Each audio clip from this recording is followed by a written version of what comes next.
अम्मी जी हाँ जी बेटे। टिकटॉक ते ना एक मुंडा आ फैसल कंबो। अच्छा। ਉਹ ਨਾ ਮੁੰਡਾ ਬੜਾ ਵਾਇਰਲ ਹੋਇਆ, ਬੜਾ ਮਸ਼ਹੂਰ ਹੋਇਆ। ਆ ਸ਼ਾਹਕੋਟ ਆਪਣੇ ਨਾਲ ਹੀ ਨਾ ਇੱਥੇ ਦਾ ਆ। ਹਾਂਜੀ ਹਾਂਜੀ। ਹੁਣ ਉਹ ਫੈਸਲ ਕੰਬੋ ਮਸ਼ਹੂਰ ਤੇ ਹੋ ਗਿਆ ਅਮੀ ਜੀ। ਹਾਂਜੀ। ਲੇਕਿਨ ਨਾ ਉਹਨੂੰ ਲੋਕ ਥੋੜੇ ਜਿਹਾ ਪਰੇਸ਼ਾਨ ਕਰ ਰਹੇ ਆ। ਉਹ ਪਰੇਸ਼ਾਨ ਇਸ ਤਰ੍ਹਾਂ ਕਰ ਰਹੇ ਆ ਕਿ ਕੋਈ ਆ ਗਏ ਜੀ ਫੈਸਲ ਕੰਬੋ ਮਿਲਿਆ ਨਹੀਂ ਹੈਗਾ, ਤੇ ਸਾਡੇ ਰੈਪਰ ਦੇ ਨਾਲ ਗਿਆ ਹੋਇਆ ਸੀਗਾ। ਹਾਂਜੀ ਹਾਂਜੀ। ਕੁਛ ਕਹਿੰਦੇ ਜੀ ਤੇਰੇ ਤਾਂ ਪੈਸੇ ਬਹੁਤ ਬਣਦੇ ਸੀ ਉਹਦੇ ਘਰਦਿਆਂ ਨੂੰ, ਇਹ ਤਾਂ ਤੇਰੇ ਪੈਸੇ ਖਾਦੇ ਗਏ ਆ। ਹਾਂਜੀ ਹਾਂਜੀ। ਉਹ ਇਦਾਂ ਦੀਆਂ ਗੱਲਾਂ ਕਰਕੇ ਨਾ ਉਹ ਘਰ ਦੇ ਵੀ ਉਹਦੇ ਪਰੇਸ਼ਾਨ। ਸਿੱਧੇ ਸਾਦੇ ਅੰਮੀ ਭੋਲੇ ਲੋਕ, ਪੰਜਾਬੀ ਪਿੰਡ 'ਚ ਰਹਿਣ ਵਾਲੇ ਨਾ ਸਾਦੇ ਲੋਕ ਹੈਗੇ, ਇਹਨਾਂ ਨੂੰ ਵਿਚਾਰਿਆਂ ਨੂੰ ਕੀ ਪਤਾ ਨੈਟ ਦੀਆਂ ਚੀਜ਼ਾਂ ਦਾ। ਹਾਂਜੀ ਹਾਂਜੀ। ਉਹ ਮੁੰਡਾ ਵੀ ਰੋਇਆ ਇੱਕ ਦਿਨ, ਉਹਦਾ ਵਾਲਦ ਵੀ ਰੋਇਆ ਜੀ। ਹਾਂਜੀ ਹਾਂਜੀ। ਕਹਿੰਦਾ ਮੈਂ ਤੇ ਫੇਮਸ ਹੋ ਗਿਆ, ਵਾਇਰਲ ਹੋ ਗਿਆ ਟਿਕਟੌਕ ਦੇ ਉੱਤੇ, ਮੇਰੇ ਵਾਸਤੇ ਤਾਂ ਆਜ਼ਾਬ ਬਣ ਗਿਆ, ਤੇ ਮੈਂ ਮਿਹਨਤ ਕਰਦਾ, ਮੇਰੇ ਤੇ ਮਿਹਰਬਾਨੀ ਕਰੋ ਨਾ, ਮੈਨੂੰ ਪਰੇਸ਼ਾਨ ਕਰੋ। ਹਾਂ ਹਾਂ।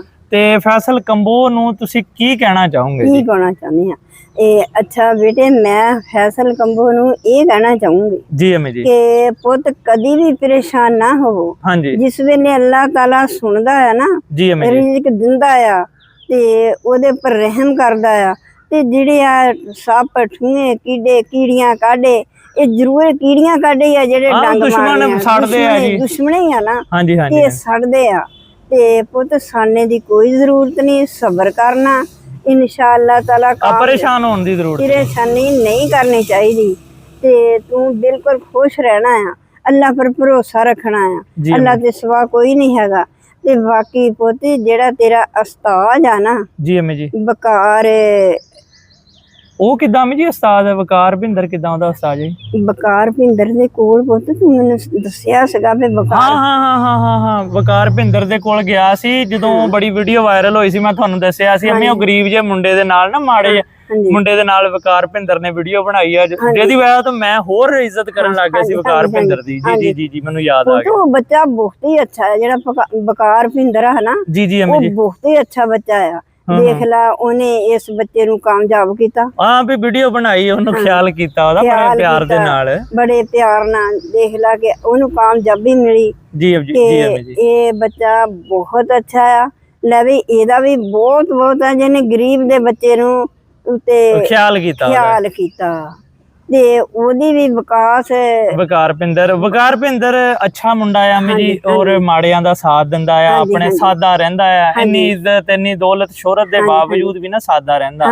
ਤੇ ਫੈਸਲ ਨੂੰ ਤੁਸੀਂ ਕੀ ਕਹਿਣਾ ਚਾਹੋਗੇ ਅਮੀ ਜੀ? ਫੈਸਲ ਨੂੰ ਮੈਂ ਇਹ ਕਹਿਣਾ ਚਾਹੂੰਗੀ ਜੀ ਅਮੀ ਕਿ ਪੁੱਤ ਸਬਰ ਕਰਨਾ ਆ ਜੀ ਅਮੀ ਤੇ ਪਰੇਸ਼ਾਨ ਨਹੀਂ ਹੋਣਾ। ਆਪ ਇਦਾਂ ਦੇ ਆਂਦੇ ਹੀ ਰਹਿੰਦੇ ਆ ਜ਼ਿੰਦਗੀ ਦੇ ਵਿੱਚ, ਉਤਾਰ ਚੜਾਅ ਮੁਸ਼ਕਲਾਂ ਆਉਂਦੀਆਂ ਰਹਿੰਦੀਆਂ ਆ। ਜੀ ਅਮੀ ਜੀ, ਤੇ ਜਿਹਨੇ ਤੈਨੂੰ ਰਸਤਾ ਦੱਸਿਆ, ਤੇਰੀ ਗੁੱਡੀ ਚੜੀ ਆ, ਹਾਂਜੀ ਹਾਂਜੀ, ਉਸ ਇਨਸਾਨ ਨੂੰ ਵਕਾਰ ਭਿੰਦਰ ਨੂੰ ਨਹੀਂ ਭੁੱਲਣਾ। ਆ ਵੀ ਇੱਕ ਵਾਰੀ ਉਹਨੂੰ ਜਾ ਕੇ ਮਿਲ, ਉਹਨੂੰ ਕਹਿ ਲੈ ਭਰਾਵਾ ਤੂੰ ਮੇਰੇ ਨਾਲ ਵੀਡੀਓ ਬਣਾਈ ਸੀ ਨਾ, ਅੱਜ ਮੈਂ ਵਾਇਰਲ ਹੋ ਗਿਆ, ਅੱਜ ਵਾਇਰਲ ਹੋ ਕੇ ਤੇਰੇ ਕੋਲ ਆਇਆ। ਵਾਹ ਜੀ ਵਾਹ। ਉਹਨੂੰ ਜਾ ਕੇ ਨਾ ਇੰਨਾ ਕੁ ਖੁਸ਼ ਹੋ ਕੇ ਮਿਲੇ ਕਿ ਤੂੰ ਮੈਨੂੰ ਮੇਰੀ ਵੀਡੀਓ ਜਿਹੜੀ ਸੀ ਨਾ ਆਪਣੇ ਅਕਾਊਂਟ ਤੇ ਲਾਈ ਸੀ, ਤਾਂ ਮੈਨੂੰ ਕਾਮਯਾਬੀ ਮਿਲੀ, ਤਾਂ ਮੈਂ ਭਾਈ ਤੇਰਾ ਕਦੀ ਇਹਸਾਨ ਨਾ ਭੁੱਲੂੰਗਾ। ਲੈ ਵੀ ਫੈਸਲ ਕੰਬੋ ਵੀਰੇ, ਮਾਂ ਜੀ ਦੀਆਂ ਦੁਆਵਾਂ ਵੀ ਤੇਰੇ ਨਾਲ ਆ। ਤੇ ਇੱਕ ਗੱਲ ਮੇਰੇ ਭਰਾ ਨੇ ਯਾਦ ਰੱਖਣੀ ਆ, ਵਕਾਰ ਭਿੰਦਰ ਕੋ ਇੱਕ ਵਾਰੀ ਜਾ ਕੇ ਉਹਨੂੰ ਕਹਿ, ਲੈ ਵਕਾਰ ਭਾਈ ਤੁਸੀਂ ਮੈਨੂੰ ਇੱਕ ਕਿੱਕ ਦਿੱਤੀ ਸੀ, ਇੱਕ ਹੌਸਲਾ ਦਿੱਤਾ ਸੀ, ਇੱਕ ਆਸਰਾ ਦਿੱਤਾ ਸੀ, ਲੈ ਤੁਹਾਡਾ ਭਰਾ ਵੀ ਵਾਇਰਲ ਹੋ ਗਿਆ।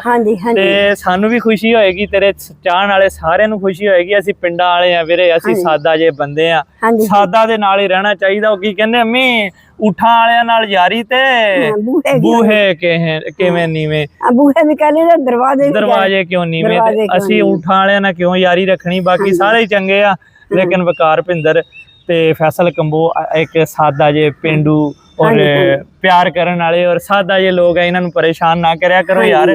ਜਿਸ ਤਰ੍ਹਾਂ ਵਕਾਰ ਭਿੰਦਰ ਨਾ ਹੋਈ ਆ, ਉਸੇ ਤਰੀਕੇ ਨਾਲ ਫੈਸਲ ਕੰਬੋ ਨਾ ਹੋਈ। ਹਾਂਜੀ ਹਾਂਜੀ ਪੁੱਤ, ਕਦੀ ਕਿਸੇ ਦੀ ਨੇਕੀ ਨਾ ਭੁਲਾਓ। ਜੀ ਅਮੀ ਜੀ, ਜੀ ਦੇਖ ਕਿੰਨੀ ਉਹਨੇ ਨੇਕੀ ਕੀਤੀ, ਕਿੰਨੀਆਂ ਉਹਨੇ ਪਰੇਸ਼ਾਨੀਆਂ ਵਕਾਰ ਭਿੰਦਰ ਨੇ ਕਿੰਨੀਆਂ ਪਰੇਸ਼ਾਨੀਆਂ ਦੇਖੀਆਂ। ਹਾਂਜੀ ਹਾਂਜੀ, ਤੇ ਕਿੰਨਾ ਲੋਕਾਂ ਨੇ ਸਤਾਇਆ, ਤੇ ਉਹਨੇ ਹਿੰਮਤ ਨਹੀਂ ਹਾਰੀ, ਸਬਰ ਕੀਤਾ ਜੀ। ਤੇ ਇਹ ਬੱਚਾ ਵੀ ਸਬਰ ਕਰੇ, ਸਬਰ ਕਰ ਫੈਸਲ ਕੰਬੋ ਵੀਰੇ। ਤੇ ਜਾ ਕੇ ਇੱਕ ਵਾਰੀ ਵਕਾਰ ਭਿੰਦਰ ਨੂੰ ਜ਼ਰੂਰ ਮਿਲਣਾ, ਔਰ ਇਨਸ਼ਾਅੱਲਾ ਅਸੀਂ ਵੀ ਤੇਰੇ ਕੋਲ ਲਾਜ਼ਮੀ ਆਵਾਂਗੇ ਮਾਂ ਜੀ, ਮਿਲਣ ਜਾਵਾਂਗੇ ਇਨਸ਼ਾਅੱਲਾ ਫੈਸਲ ਕੰਬੋ ਨੂੰ। ਲੇਕਿਨ ਇਦਾਂ ਨਹੀਂ ਜਾਵਾਂਗੇ, ਦੱਸ ਕੇ ਆਵਾਂਗੇ ਵੀਰੇ ਤੇਰੇ, ਦੱਸ ਕੇ ਆਵਾਂਗੇ। ਹਾਂਜੀ ਸ਼ੁਕਰੀਆ ਫੈਸਲ ਕੰਬੋ, ਅੱਲਾਹ ਤਾਲਾ ਤੈਨੂੰ ਇੱਜ਼ਤ ਦੇਵੇ ਵੀਰੇ। ਅੱਲਾਹ।